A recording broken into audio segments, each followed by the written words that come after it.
सांगली लोकसभा निवडणूक संपल्यानंतर आता विधानसभेची चाहूल लागली आहे।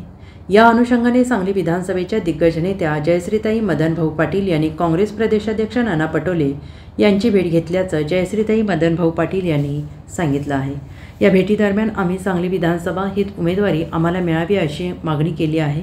त्यांनी तसं सकारात्मक आश्वासन आम्हाला दिलं आहे, पण यदाकदाचित विशालदादा पाटील यांच्यासारखी जर परिस्थिती निर्माण झालीच तर आम्ही कुठल्याही परिस्थितीला सामोरं जाण्यासाठी सक्षम आहोत, असे सांगलीचे विधानसभा उमेदवार जयश्रीताई मदनभाऊ पाटील यांनी पत्रकार परिषदेमध्ये बोलताना सांगितलं।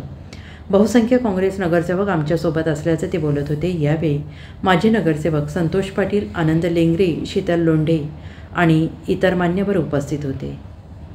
पत्रकार राजेंद्र शिंदे। सत्ता येऊन असं ज्या लोकांना वाटतं त्या लोक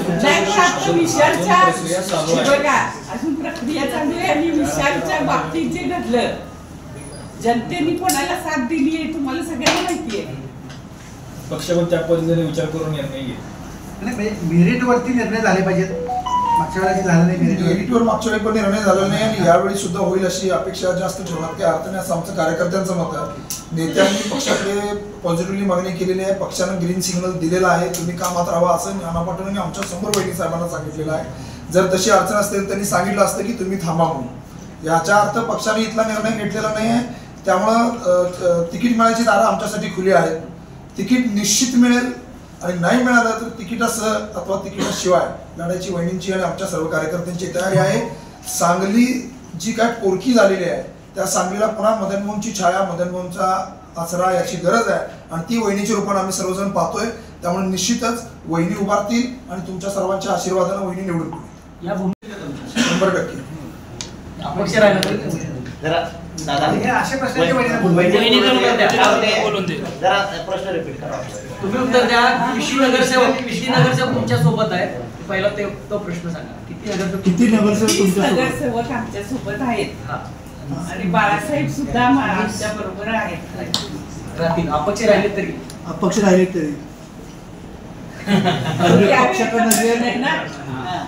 नातेवाईक म्हणून असतील जवळ काय पक्ष